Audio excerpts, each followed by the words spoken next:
excited today to do this last MCMAP webinar for the year and talk about how to wrap up your Math Circle. I think that we've heard from several different people, and we have some suggestions, especially for people that have new Math Circle programs. And so I'm going to just go through. We have a PowerPoint with some ideas on it, but if there's things that you do for your particular circle or traditions and cultures and other programs that you've been involved in, I want this particular webinar to be more interactive. So please let us know. If you want to let me finish my thought and then jump up, you can always feel free to throw things into the chat box, and then Julie will help just make sure that I get stopped and we bring that all back on. But hopefully this will be a chance to sort of talk about some of the ways that we can wrap up our circle and think through how to do that well. So what I have discovered in sort of my years of putting together Math Circle programs is that we want to think about a couple different things as we're wrapping up our Math Circle programs. So one of the first decisions is going to be deciding when to end the program. When do we stop our year? What sort of end of the year celebrations we want to do, what sort of thank yous we want to send out. And also we want to talk about sort of the more logistical, the more evaluation, paperwork, grant reporting, and end of the year documentation that the end of the year is a good time to remind ourselves to stop and do. So those are going to be the 6 main topics that I'm going to talk about today. And as I said, please stop me if there's places that you have questions or places that you have suggestions and feedback. Because when we are thinking about when to end, it's important to take and think about the fact that for us, and I really like, this is what we've developed over this last year, and I really like, it's been a lot of fun, the fact that Math Circles is basically bringing together 3 key components. It's mathematics, it's problem solving, and it's sharing mathematical culture. And putting that all together really involves thinking about, for me at least, I get really excited about developing this sense of mathematical community for the students and participants that are in my program.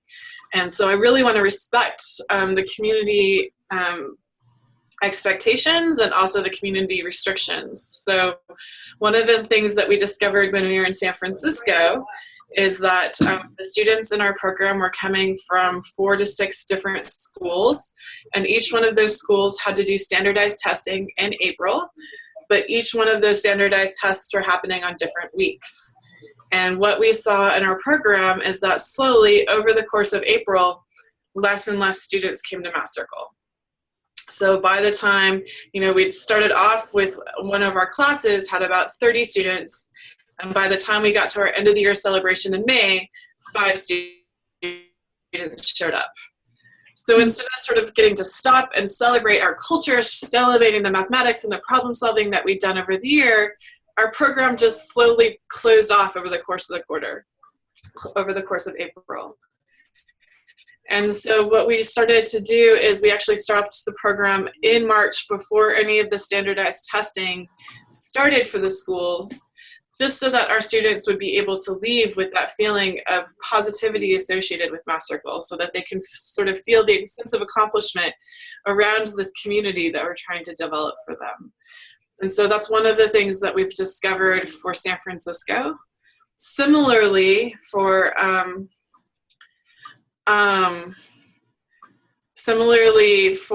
going to ask Julie, can you help with Liliana's question? So similarly for Ellensburg, the program that I'm running up here with elementary students, I'm trying to be very aware of the fact that I have undergraduate volunteers, and the undergraduates, I don't want them to be at Math Circle in the same week as finals week. And so we try to end before finals weeks, before all of the projects hit, so that we have the opportunity to take and have this positive, engaged end to our program with the Math Circle undergraduate mentors really being fully focused. So that's been one of the things that we've done in regards to sort of planning out dates, is really trying to be very, very specific about that. So does anyone have other suggestions, other things that you've done for your particular program? Okay. This is the one I figured that not many people probably had too much feedback on, but just to actually think about it and plan it out as opposed to just sort of like, oh, we're done one day. And by planning it out allows you to take and have a lot of fun with that particular event. So these are pictures that from our end of the year celebration last year for the Kittitas Valley Math Circle. And what we did for our particular end of the year celebration is that we invited all of the parents to come, and guardians and older brothers and sisters and younger brothers and sisters to come with the students and have a math celebration. So we set up a potluck where people brought snacks. We shared all the allergies from the various students that were going to be coming, and people brought snacks that respected those allergies. And the students then were able to guide their parents, guide, in this particular case, is my department chair being guided with how to take and play frogs and toads. But work together to do some of the problems that we had done in Math Circle over the course of the year. And they really enjoyed the opportunity to engage with their parents. I also really enjoyed the opportunity to take group pictures and have this chance to sort of see and recognize everyone who had been in my program.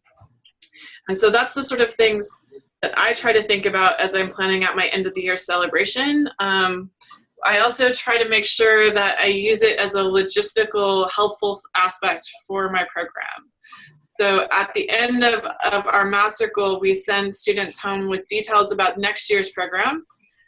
We also try to take and celebrate those who regularly attended the circle. So I keep track of attendance every single week, and everyone that has attended at least 75% of the circles over the course of the quarter, over the course of the year, gets a prize at the end of Math Circle, something little to take home with them to reinforce mathematics over the summer.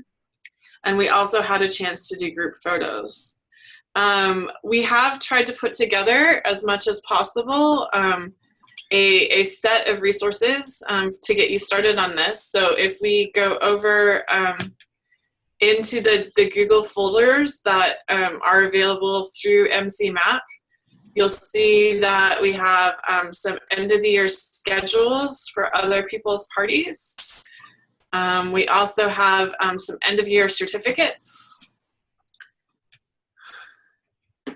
This is a tanagram activity that I put together. So in the middle of it, you can actually, there's a tanagram puzzle that they could take and cut out and play with tanagrams over the summer. And those students that had attended at least 75% of the sessions actually got their own version of plastic tanagrams to take and play over the summer. But this was a way to reinforce for those students who hadn't attended regularly, they still got something.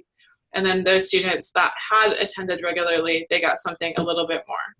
So it was a way to celebrate in both ways. This is the University of Toronto Mississauga Math Circles. So they went much more professional. And so those are a set of resources. If you have your own resources that you want to take and share, we would be very happy to take and add them to our folder. So please just let us know. And we can make sure then that the whole entire community. It's also would be a great thing to take an email out to the MC Map listserv if there was something sort of cool that you were able to take and do this particular quarter to wrap up your program. The other thing that I like to do at the end of the year celebration is to get students to sign thank yous. So what you're trying to do here is thank the people that have been involved in the program, to send to either your funders, sponsors, session leaders, anyone that has supported your Math Circle program. And doing that is a good way to take and encourage them. Sending them a thank you is also a good way to say, can you please help us out next year as well? I like to take and actually do it. I do the Kittitas Valley Math Circle Certificate of Mathematical Awesomeness. And this is what I send to my my sponsors as well as to my students. And by having something that's not a traditional certificate, by saying things like, you're awesome. I've actually seen many more of my colleagues post these up in their offices. And having something like that catches people's eye and makes them ask, what's this Math Circle program that you're talking about? And it's a way to take and use the thank you to also continue to to promote your program. I also used it as an opportunity to share with the students and with their parents pictures from throughout the year. So my program last year had only run for 4 weeks, so I didn't have a lot of pictures. But my program this year has run now, we'll have had 14 meetings before my end of the year celebration. So I'll have many more pictures that I can take and share with the students and the parents to send them home, and also with my sponsors to let them know what the year has been like. So again, to sort of stop and take a moment, if we're talking about end of the year celebrations or fun ways to do thank yous, is there anything that any of you do that you think would be a fun resource for other people to hear about? Hi, can you guys hear me? Okay, so we've been doing, I don't know if it's very fun, but we have been doing a wrap-up handout, and you can see that on our website. I don't know, I guess I could send the link quickly, maybe.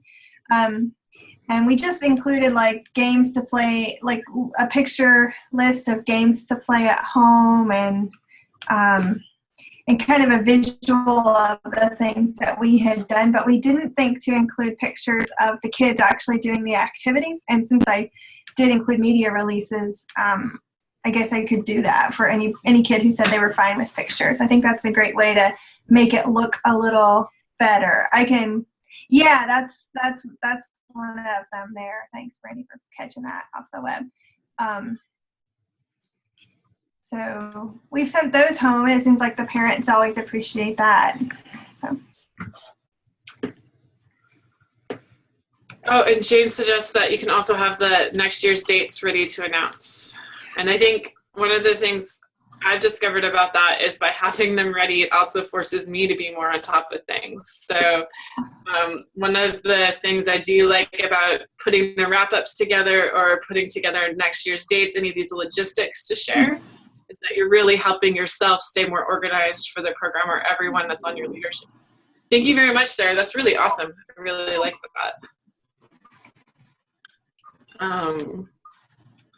And I like the fact that it's encouraging the students when they go back home, how can they continue to stay involved and engaged with parents or family members or guardians or siblings. That's a really fun way to do it. Right. Anyone else have something you want to share?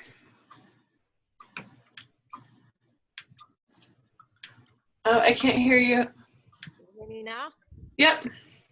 I have this old microphone, so that's why it's a problem. Our circle is a math teacher circle. So we don't work with students, we work with the middle school teachers. So some of these things that look like a lot of fun for students, they're not entirely usable for teachers, and we've just been doing this for 2 years, so we haven't really, we're pretty much in survival mode. So we kind of end the year with, well, we finished another 5 sessions here. And then it's kind of, a few words, patting ourselves on the back with the teachers at the last session. So definitely we want to do a better job in that respect. So what I was wondering, does anybody have a teacher circle where they did some kind of end of the year celebrations?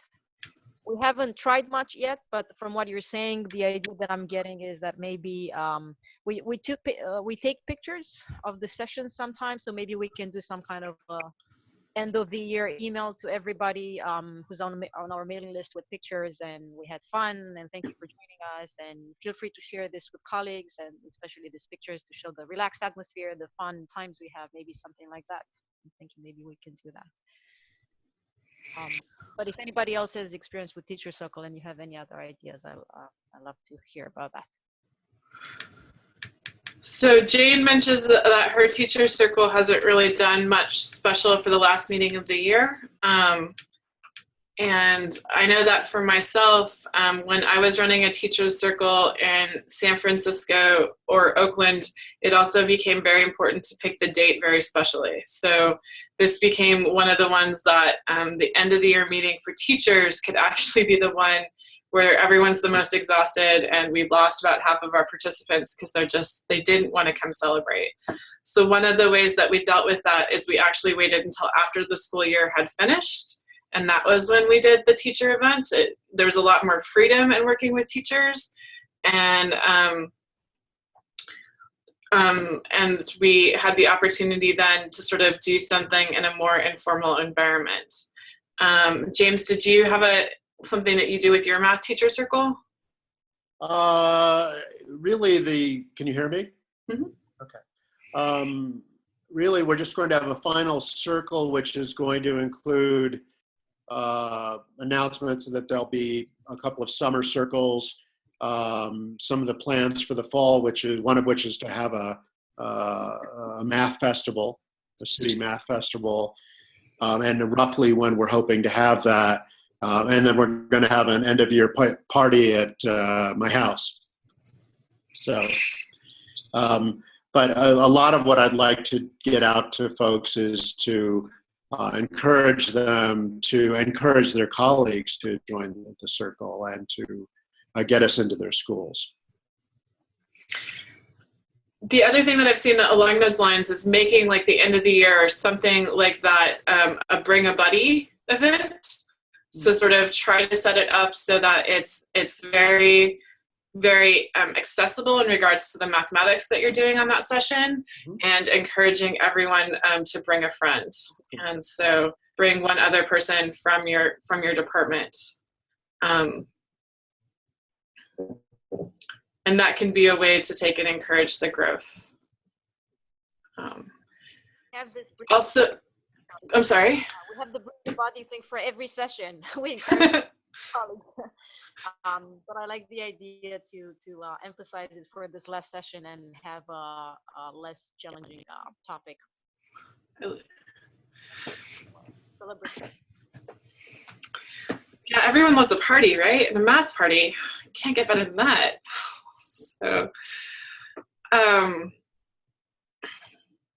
So that can be a lot of fun. And thinking about it also, just depending on your location, it can be an opportunity to invite maybe some of the people that are going to be graduating that year, and be new teachers in your district from your various affiliated universities, inviting them to come maybe to the last session. We have found for the teacher circles that I've run in the past, having undergraduates that haven't graduated and haven't been that aren't teachers yet can sometimes be a struggle,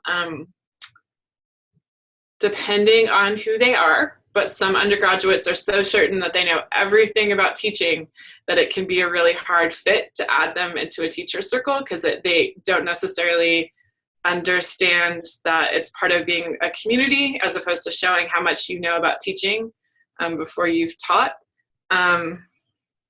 And so maybe inviting them to come as they graduate sort of might be a way to start encouraging people to come as a growing way of maintaining your membership. And that's something that we've done in regards to for students as well.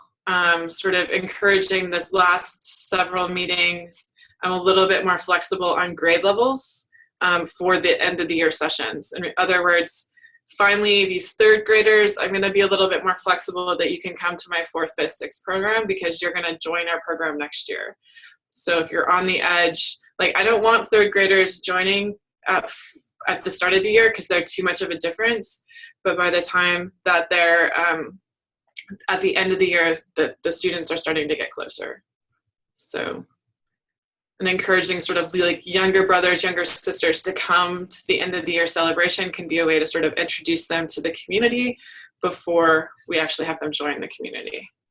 So, cool. Thank you so much for this great feedback. This is perfect. I'm going to talk a little bit now about how some of the paperwork and less fun stuff that we should also probably do at the end of the year.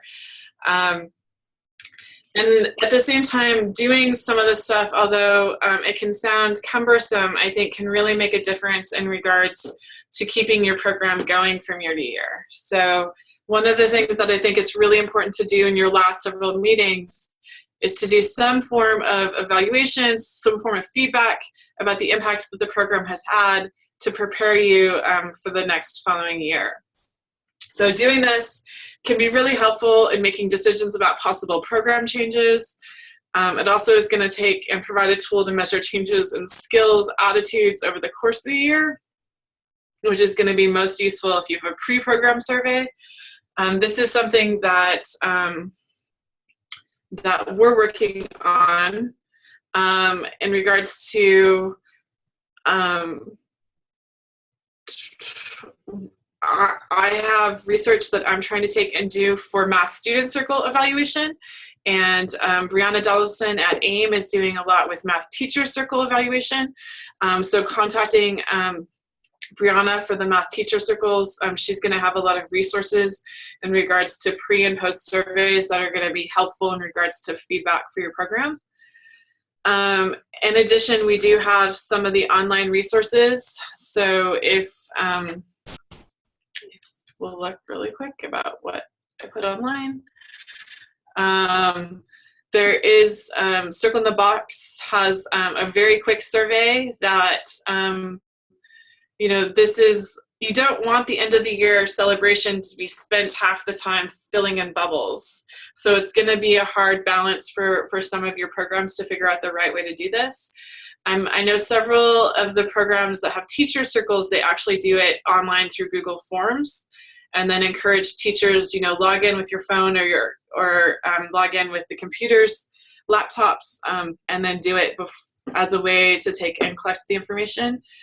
With students, it can be harder to rely on the fact that they have access to computers at home, and that all of the stars are going to align to make sure that they do this at home. So it can be much more helpful, I found, with students to actually have them do it at the program. But there's going to be several different examples of materials. And as we have, if this is something that you're interested in, then please let us know, and we'll try to take and get you the resources to be able to do this. And you want to do this not only so that you have information to take and improve your program, but also because it's stuff that you want to take and tell the people that are helping to fund and support your program. So end of the year reports are something that a lot of people that have grants have a requirement about, and so I do want to spend some time talking about grant reporting. Sarah just asked a great question, and then I should go back and talk a little bit about evaluation. The program evaluation materials that I have put together are mostly focused for middle school and high school level mathematics. Mm-hmm. They aren't a good fit for elementary students, and we're still struggling to find the right resources for elementary students. Putting the verbiage down in such a way that the students understand it by themselves is hard. Mm-hmm. And then sometimes if you do it with their parents, there can be a lot of pressure. But Sarah had the great idea of sending the survey to parents and having the parents complete it. And I think that that also is a good way to get feedback about your program. Mm-hmm. And so I do think it's not something that I have done before, but it's something that I would like to do with my current elementary program. Mm-hmm. So as we have more and more of these resources, this is something that I do want to continue to send out on the listserv and share through the program. This particular component of Math Circles is what we hope to spend the next year developing out the most. So hopefully there'll be a lot more information to share about how to do good evaluation within the next year for this next time that we have the webinar next year. So we'll keep you apprised as we continue to work on that. Because more and more funders are asking more and more of us about what we can do for reporting back about Math Circle programs. And so what I wanted to talk about is sort of I think it's three main components that I've seen for grant reporting. I want to tell you about this now so that you can sort of think about information that you have to gather. And even if you don't need to do a grant report this year, preparing these supplies, preparing this information can be very good for future grant requests. It also is going to be just really good for you to understand the state of your math circle. So the 3 things that I usually talk about. First, we have project description. So you need to be able to talk about what is your program, what's the goals of your math circle, how did you assess or analyze whether or not you actually met those goals, and do you have any unforeseen challenges and what was done to address them. So this I literally took out of a grant that I was asked to send them a report. But what you can imagine is basically this is saying, tell us about your math circle and tell us about anything cool that happened this year and anything that you didn't expect, and how you're going to make sure that success either adds to the program going forward, or if there's any concerns, how are you going to address them in the future. So a good example would be the year that we went ahead and had our students slowly dropping off over the course of the month. We were able to take and share with them that we were going to stop earlier, and we were able to then adjust our budget around, losing, having much less math circle sessions over the course. We had 5 then less sessions over the course of that year, and adjusted our budget appropriately. The next thing that you're going to want to talk about is the academics. What math did you talk about? We'll talk about that in just a second, James. What instructors did you have with their credentials? Do you have cool pictures of students in actions, participants in action, doing the actual academics? I would say that what I've seen in grant reporting is pictures are often worth 1,000 words, and you don't have a ton of space to take and report the work that you're doing, but a giant picture of a kid with a smile from ear to ear, or a teacher just super engaged in mathematics is going to be something that funders are going to get excited about. The last thing that you're going to have is budget. So sort of showing the original budget figures, any revenue that you had, the expenses, how much it varied. We were discussing this at the last webinar, and you're going to need to check with your specific organization in regards to how much variance is allowed from the original budget. San Francisco State was saying anywhere from $25 to $50 is probably okay, but I think more than $100, that's when you need to talk with the funder and let them know that this particular budget item is either over or under compared to what was originally reported. And this is all the sorts of things that you're going to want to keep track of over the course of the year. So stopping at the end in May and June and making sure that you understand how much your circle cost over the course of the year can be a good way to sort of reflect on what has happened. Going along that, one of the big notes that I've had from funders over the years is that they really want you to spend your funds. And so I was talking with James about this, and some of the ideas we came up with to spend down your budget at the end of the year is possibly math circle t-shirts, books and prizes, non-perishable foods that might get used at summer camps, but ways to take and expense that funding in this fiscal year in such a way that you can still use the supplies to continue to support your math circle in the year in the future. I love t-shirts for doing this because I can buy 1,000 t-shirts and then just keep using them as my circle instructors and as my circle students change over the course of the year. So with that, so you've talked about the project, the academics, and budget. When you bring it all back together for the conclusions, it's going to be a great time to talk about any sustainability and just summarize why continuing to support your program has been so special. What are the things about your program that makes it stick out, and why the funders should continue to support you? So it's pulling a lot together, but as you can see, sort of putting these areas, these are good, plus or minus the budget. Don't put the budget on your website, but you want to be able to talk about the project description. These are things that you want to share with people that are interested in your program. Talking about the academics, these are things that you want to share with the people that are interested in your program. So stopping once a year and making sure that everything is up to date is a good way to take and keep your program publicity and program information up to date as well. This leads to one other note. As I said, the end of the year, you're just like, there's so much of us that are just so grateful that we made it all the way till May.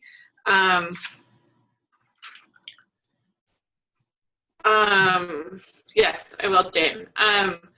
So the end of the year documentation, even though we know, take a deep breath, be like, I successfully ran a math circle this year, but also take time to take and write down things that went well this year for yourself. So having sometimes for me an outside presence, like having to write it for a grant and tell somebody else what I did, is a good way to sort of, even when I'm exhausted, make sure that I still pull together the information about my math circle. But also you want to think about the fact that you want to be able to someday possibly transition your math circle over to somebody else, or you want to grow your program and include other leaders within your program. So it's important to take and make sure that you've written down and documented aspects of your program so that you can share it with other leaders that may want to work with you. So is there any job descriptions or responsibilities that specific leadership team members need to know about and that need to be written down? Is there policies or procedures that have happened over the year? Do you want to make sure that kids don't climb out windows anymore? What are the things that we've learned from this year that we want to make sure happen and influence next year? Also, this is a good time to take and record and have a way to organize any project files from this year. So the biggest thing that I hear people lose over and over and over again is the waivers. Where are the permission that you have to share those individual students' pictures?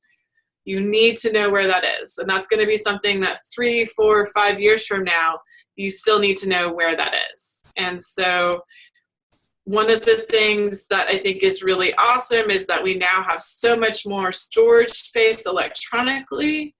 So scanning those waivers and storing them for every single year. So this is my students from 2015-16. This is my students from 2014-15. And making sure that those are backed up and shared with other people in my leadership team. Those are going to be the most important things. That's the thing that I hear most often people lose. And those are really hard to take and track down after the fact. So MSRI actually lost the waivers for the students that are in some of the Circle on the Road waiver or Circle in a Box videos. And those were about a 6-month process to find all of those kids. I get them identified and get waivers again. So it was not fun. And so if you want more suggestions about this, if you go back to the MC Map Handbook on page 52, a lot of the suggestions about things that you should write down, a checklist for you to check with your other people in your leadership team, are all going to be there. So we tried to look at what we've learned over the last couple of years that have been really helpful for us to have written down, and we tried to share all of that. So that's a lot. That's a lot. We're throwing so much at you. And we're saying a lot of these things. All of this sort of talking about writing these things out has a lot to do with the fact that we want to make sure you're prepared if you want to bring more leadership team members into your program.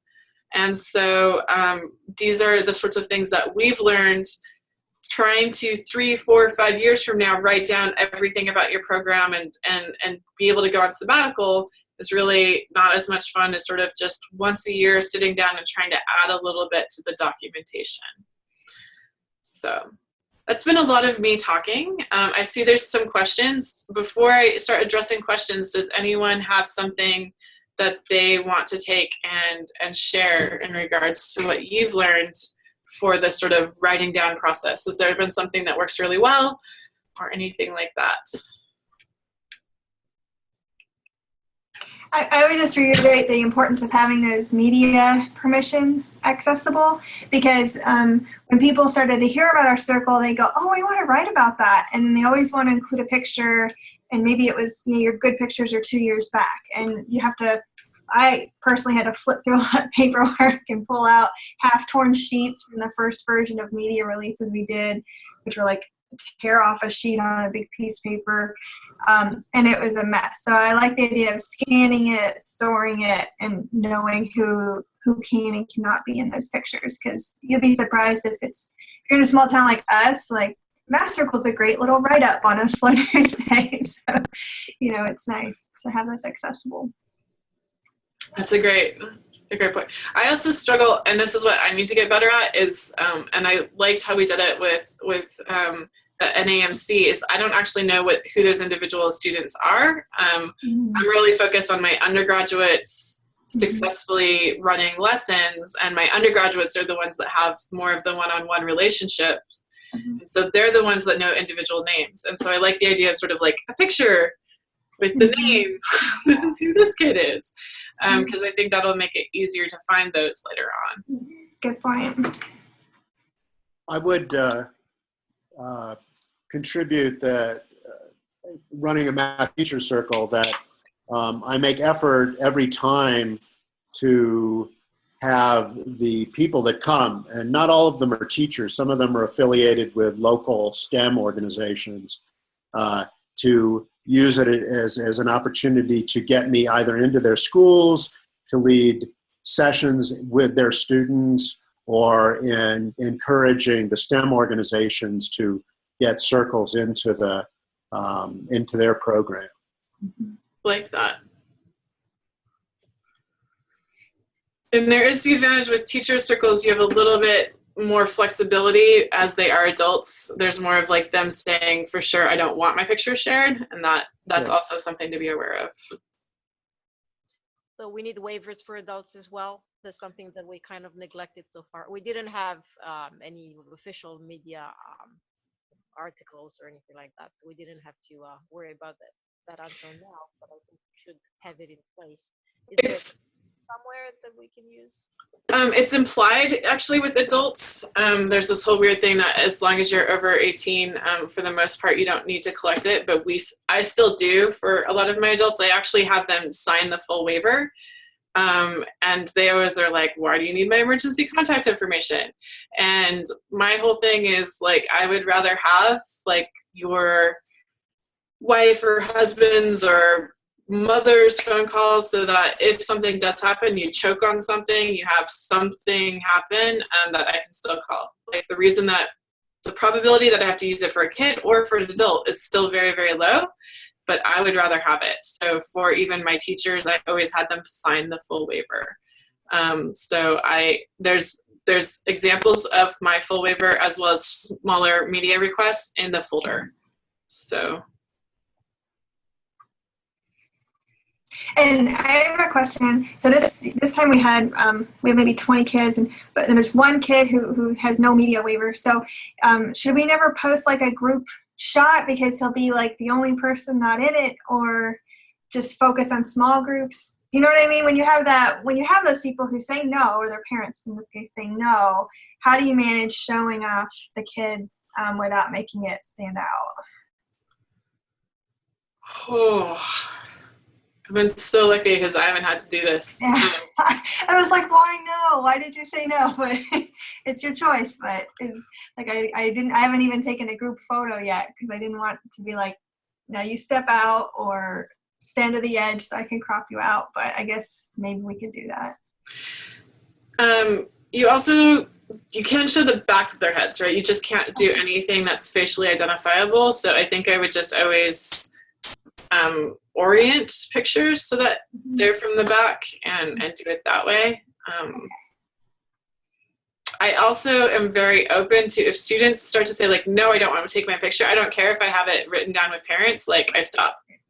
So listening to our the students within that moment, and teachers will do the same thing, honestly. Yeah, I had a horror story that I just wasn't even aware of, where I had one of the teachers in my teacher circle that I had posted pictures of on Facebook, I believe. And she had somebody that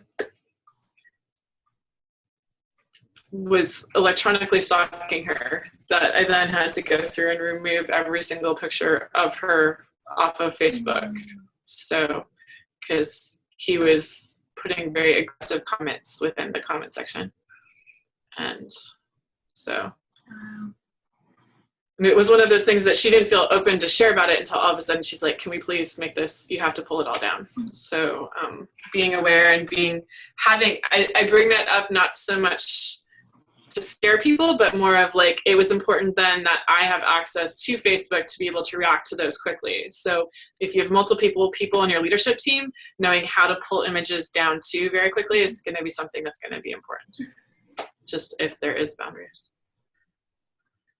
I want to go back and address a couple of the questions that came up. First of all, I will be sharing this PowerPoint. So if there's things that are in here that you didn't get a chance to write down, it will be fully accessible. We'll be sending it out with an email that's going to talk about how we want to take and do end of the year grant reporting for MCMAP. Specifically, we've put together a survey.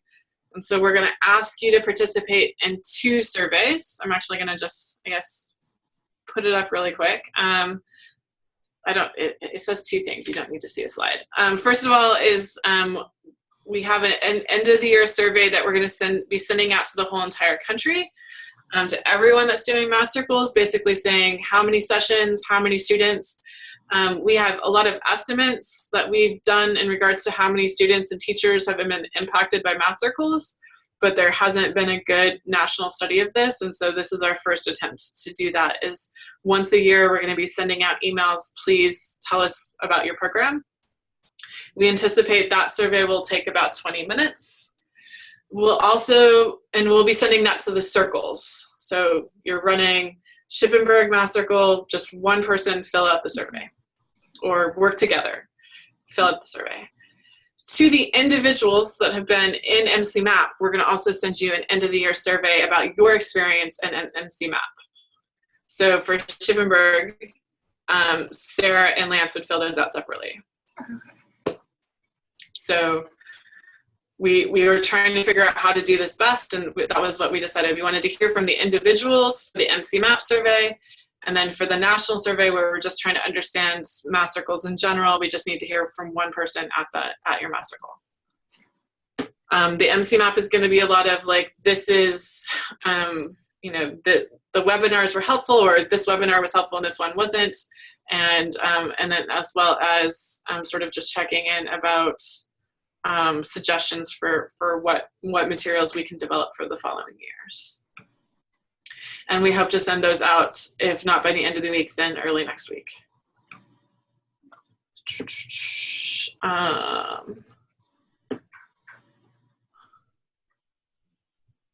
Okay.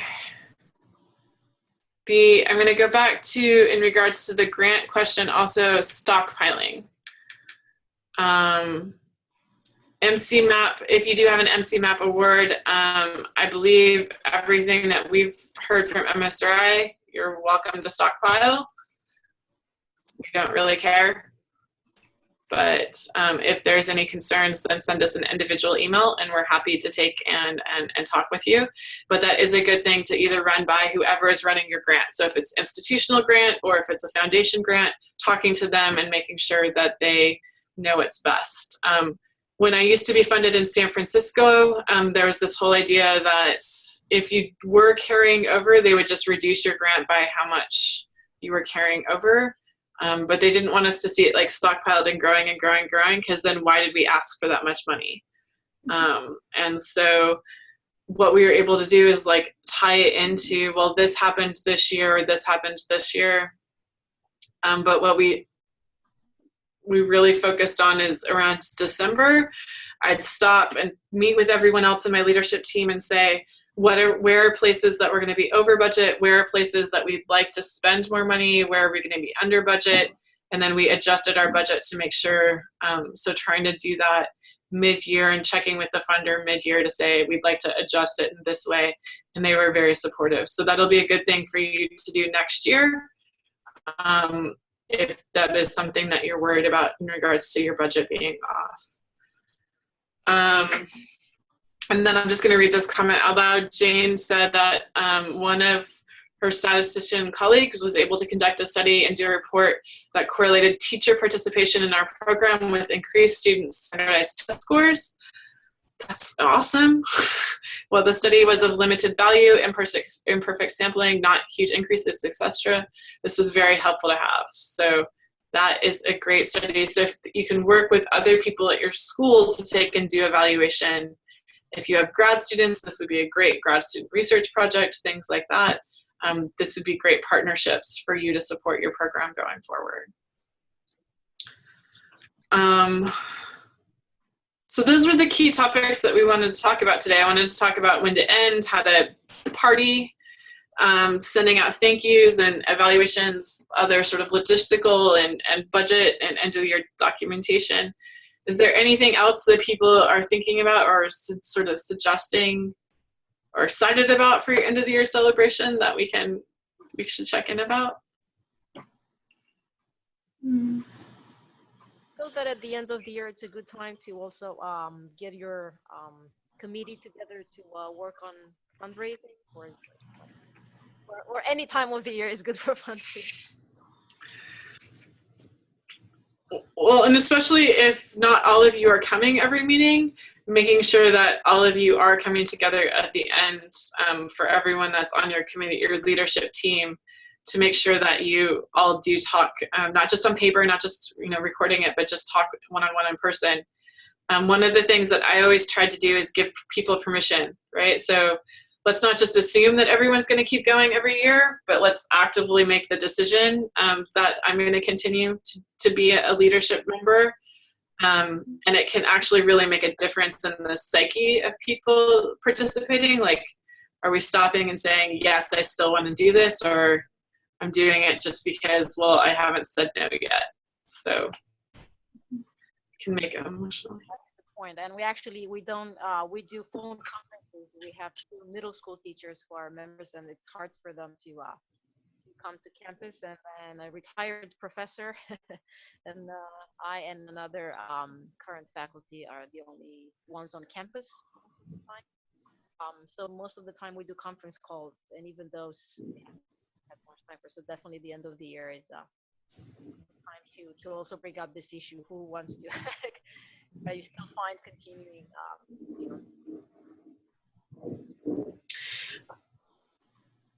And I know that there's a math teacher circle out there that what they did when they all gave themselves permission to say, I don't know if I want to do this, is they decided that they're going to take the year off and only meet with their teacher circle 2 or 3 times, so meet much less, put more energy into like having those be really successful events, but the energy that they would have put into planning the other circles they're going to spend on publicity. And so they're going to try to go to different teachers' conferences, try to do what James does of like going into the classrooms, going into the school districts and meeting with people, and sort of spend the energy on grant writing and publicity that they would have spent organizing, which is just going to work better for their schedule and emotionally is where they were all sort of at. They were like, it was really hard this year as they watched their teacher participation decrease. They weren't emotionally really like, oh, gung-ho, I really want to do this again.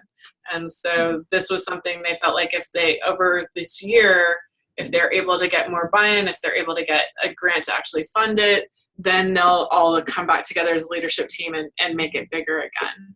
But giving yourself permission to sort of figure out what's best for you as a group, I think is important as well. And did you say earlier that at the end of the year you find it's a good time to also to have the dates for at least for the fall decided and advertise those? I do, and again, that's good for me. So one of the things we discovered, I run my program on Tuesday nights, and the huge lesson I learned from this year is after daylight savings time, it is dark and my students do not want to be there. And so our program cut to a third of the number of students after daylight savings time. So I had to actually adjust my schedule. I'm starting essentially the week after classes start for us as the quarter. So we have to get here and just start. But it means that I stopped before daylight savings, which was just, it killed my program this year.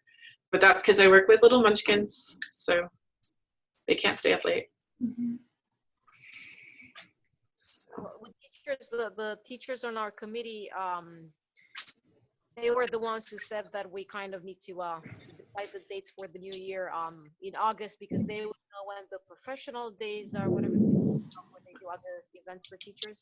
They have professional development. Based on those, I guess from that point, we wouldn't have that information in what our lab sessions are. Right. That might be something to, though, try to establish a relationship with your local school district, and the school district might have the calendar before those teacher contacts might, and they might be able to provide support around that. So seeing if the math coach for the school district would be willing to work with you on that might be a way to do it. Yeah, we get people from about 15 districts. Okay, yeah, never mind. 1 hour or 1.5 hours apart, and we do 5 sessions at each location over the year. Okay. Yeah. But definitely, I'll try to reach out to at least the districts that we get most teachers from. The other thing that I've done before with that is sort of said, this is my best guess. So like, this is our planned out schedule, because the other thing that we found when we're trying to put that many school districts together is that ultimately someone's always going to have a conflict. And so we said, this is our best plan. And then if there is enough of people that have a conflict, then we move it. But at least for me, I really appreciate the chance to be planned out that far in advance. So you planned that much in advance for the dates? Yeah. The topics and the facilitators. Yeah, not so much the topics and the facilitators, just the dates. Thank you. Yeah, thank you. Great question.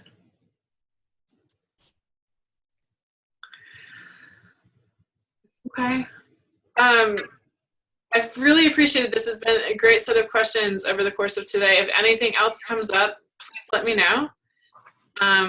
Did somebody else want to add anything? I didn't mean to cut anybody off. I like that the comment about studying things that you hear from the classrooms. Because I had one of my teachers in my circle last time talk about how her test scores have been going up a lot. She's one I visited a lot, but I think she also gained a lot of enthusiasm as well as ideas from our circles. And I think it's been reflected. Not something like a rigorous study, but it makes me think more about what can I encourage students to keep track of things like that. Mm-hmm. Well, and even getting her to write that down and getting to use it as a quote would be awesome. I'm going to, for sure. Yeah. Well, I thank you. I know that there's a lot on your plate this time of year, because we spent half the webinar being like, it's so busy this time of year, but I appreciate you taking the time. I'm going to be very, just going to put my thank you out ahead of time for your work that you're going to put into these surveys. As I've learned so much over the course of our pilot year putting this program together, and I've enjoyed so much the interactions that we've had. So I would really appreciate, just like we said, hearing that written down from you guys, if there's feedback and if there's ways that we can improve this for the next go around. We just got funded, so we're going to send out the applications for next year.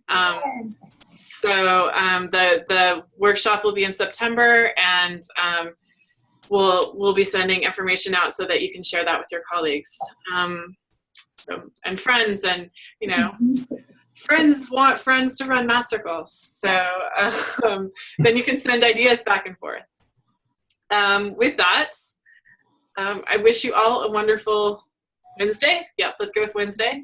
And I've spent all week sure that I was going to forget about this webinar. So yay, we all got here. And so thank you very much and have a wonderful Wednesday. All right, thank you. Thank you, Brandy. Sarah, can I ask you something? Sarah?